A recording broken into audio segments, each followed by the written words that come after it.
Ayan, welcome back sa ating channel mga kababayan, mga kalangga. So ngayon po ay nandito na tayo sa parting Agusan del Norte, Bayugan 1, no? Nakalagpas na tayo konti. So going to na tayo from the Bayugan, from Agusan del Sur, tumbok natin ngayon ay Butuan, no? Butuan City. So ayan, nandito kami sa kalagitnaan ng kalsada at nagkaroon kami ng parang may nangyayari sa unahan at grabe ang traffic. Ito po ay porting traffic, no? Nabara kami saglit dito mga kababayan dahil mayroon daw ng aksidenteng nangyari sa unahan, no? Yung mga pangyayaring hindi natin inaasahan, no? So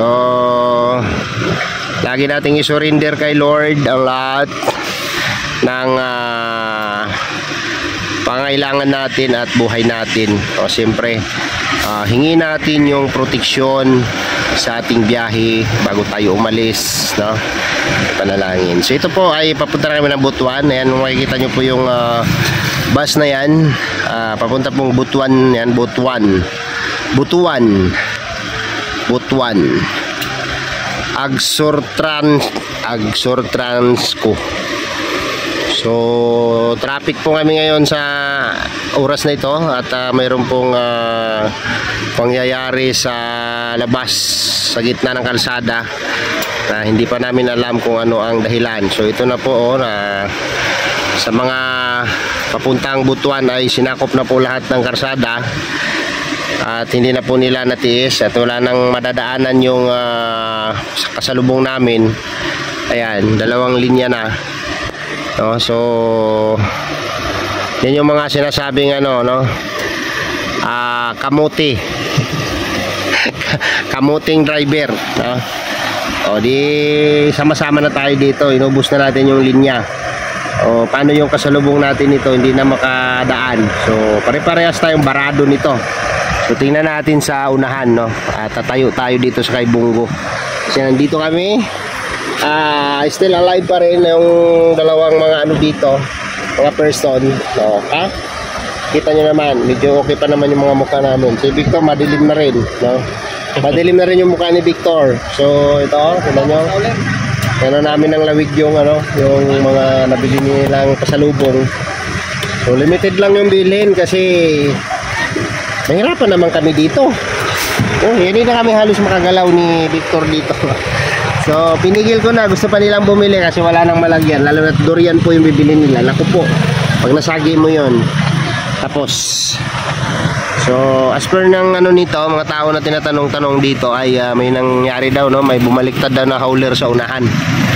So kaya nagkaganito ang traffic. So yan muna natin sa unahan. Grabe, mag-ingat lang tayo dito kasi ang namin dito, pwesto ni Victor, ay punong-puno po kami dito. Ayan po yung aming sitwasyon dyan. Wala pong bakante dyan. At ito lang po talaga, no, yung gilid ng aming inanuhan ni Victor. Ayan, no. So ayun, karoon ng mahabang traffic dito dahil sa nangyaring aksidente sa unahan. So, hindi natin alam kung ano ang dahilan, no? Grabe yarn.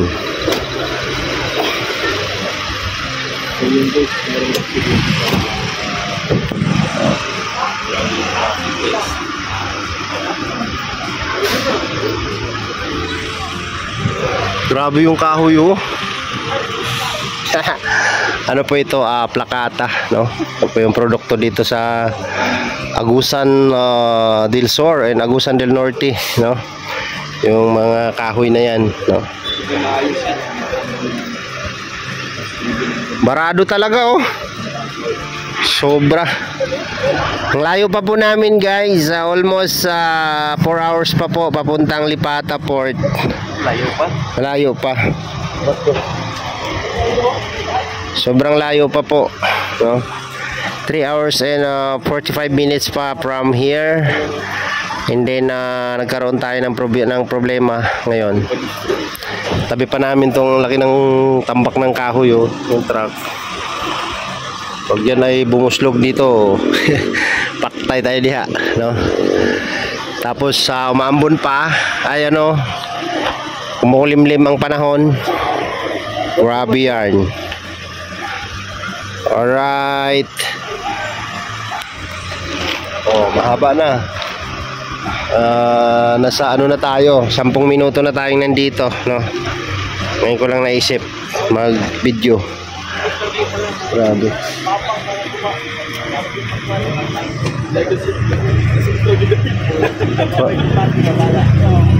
Why magian?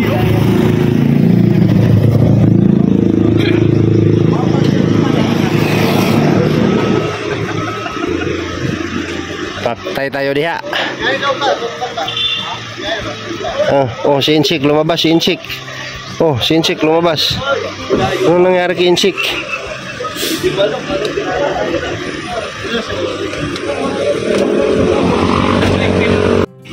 So ito po yun mga kababayan, yung sinasabi nating hindi natin inaasahang pangyayari, no? Kakaroon ng delay yung ating biyahe dahil sa sinasabing mga road accident, no? Aksidente sa kalsada. So wala tayong magagawa nito dahil maghintay tayo hanggang mayayalis yung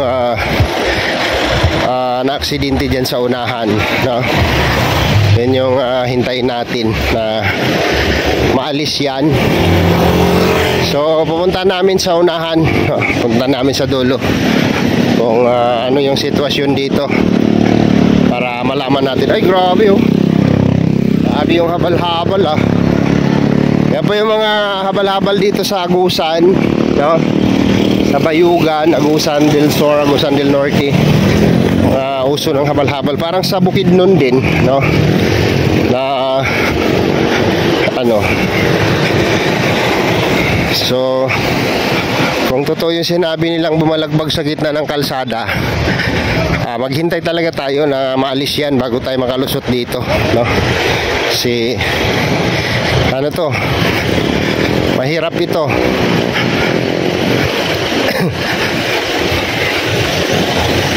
Mahirap ito na sitwasyon pagka ganito.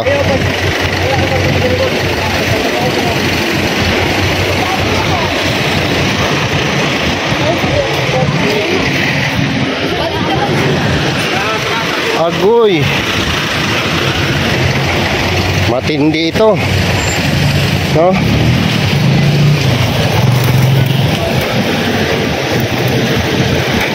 Yung kinakarga ng kahoy, guys, ang buwal, delikado ito. Yung katabi pa naman ito doon, ganun din, hauler. Mahirap nito.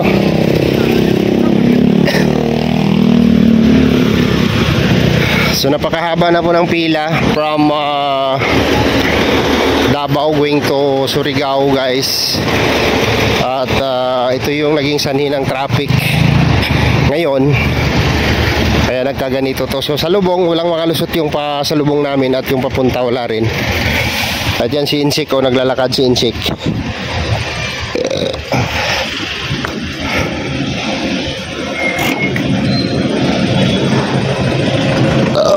Nako, wala kayo makalusutan, ha? Kay ila naman ang gisakop,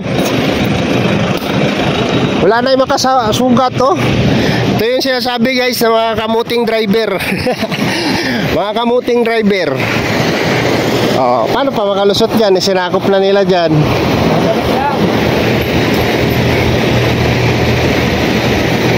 Alam mo na, hati-hati lang para makalusot lahat. Di kasi ano eh, tinan mo yung mga kasalubong namin guys, imbis na mauusad tayo ng dire-diretso, hindi tayo makakausad dahil sinalubong, no? Sinakop lahat ng linya. Kaya ganun po ang nangyari. Ay grabe, grabe yan.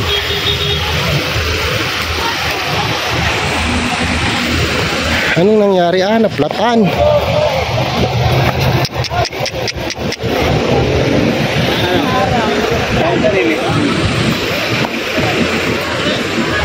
Para tayo sa atong unahin. Para sa depende ko.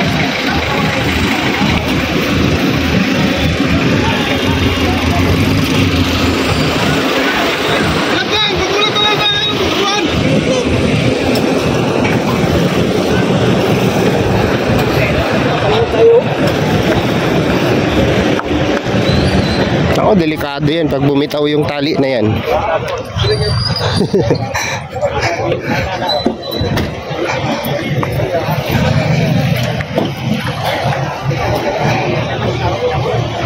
So bumigay yung bumigay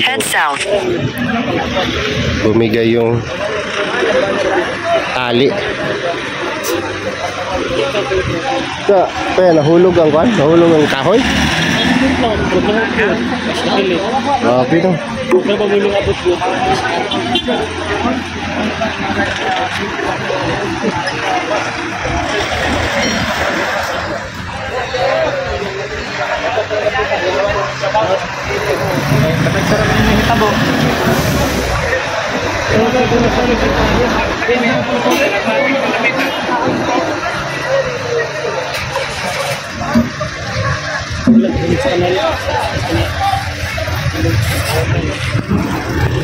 So ayan, wala tayong magagawa kasi talaga aksidente, no?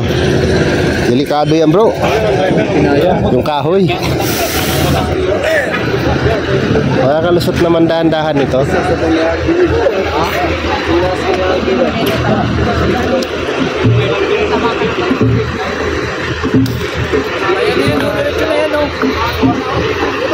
Hindi, dan isa-isa lang yan talaga. Maliliit kaya na yung malalaki ko pinantabi niya. Kaya na yung maliliit.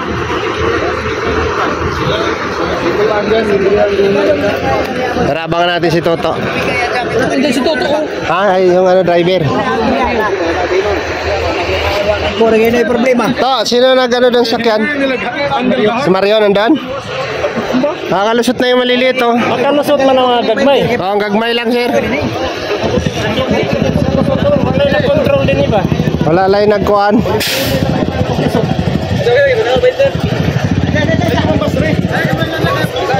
Hey, tao. Ay, sala tanggalong may niya.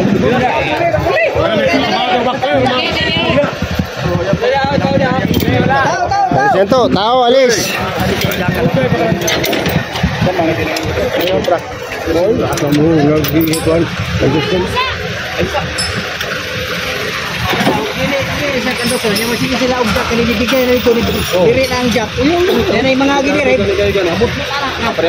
Delikado yan. Pagka dumaan ka dyan, biglang bumigay yung kahoy na yan. Lusot sa kutsip, sa sasakyan mo yan. Buto tayo ng dito, buto tayo ng sim-sim dito. Hindi, malis lang yan. Ano yan, madali lang yan. Malis lang yung sasakyan na yan, kahit yung kahoy.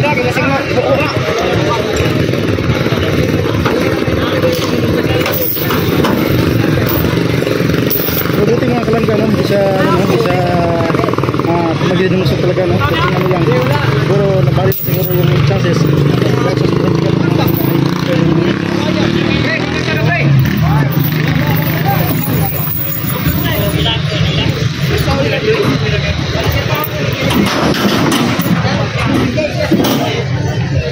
Delikado yan to.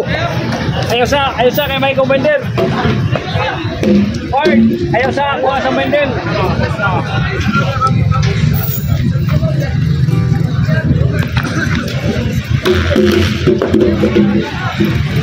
Grabe.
So ayan, hindi pa siya makakalusot. So abutin tayo ng oras dito. Kasi puno-puno po yung kahoy na yon. Kung aalisin nila yon isa-isa, naku po, abutin tayo ng siyam-siyam. So okay lang yan. Charge to experience, guys. So, at pinapalusot naman yung maliliit at nakakalusot naman yung mga maliliit na sasakyan, mga 4 wheels. Pero yung mga truck, dapat itatabi talaga nila dito sa gilid. Yan. So, yung mga malalaking truck. So dito sa kabilang side lang siya. Tapos itong mga maliliit na mga 4 wheels ay pinapalusot dahan-dahan. So sana makalusot tayo ngayon sa dahan-dahan na usad natin. At umuusad naman siya, tina-assist nila doon. May mga pulis nang dumating dyan. So wala naman siyang yung sasakyan lang talaga na malaki ang bumigay, no? Bumalagbag sa kalsada. So kung maibaba nila ng maayos yon, or mapigilan mo na yung para yung mga maliliit ay makapasok, no, makalabas, makadaan. So yun, experience sa kalsada, experience sa biyahe, kunting aberya. Yan. Bye-bye po and God bless. Hanggang dito lang muna yung vlog natin. Bye-bye yan. Abang sa susunod na vlog kung saan na kami makarating. Alright.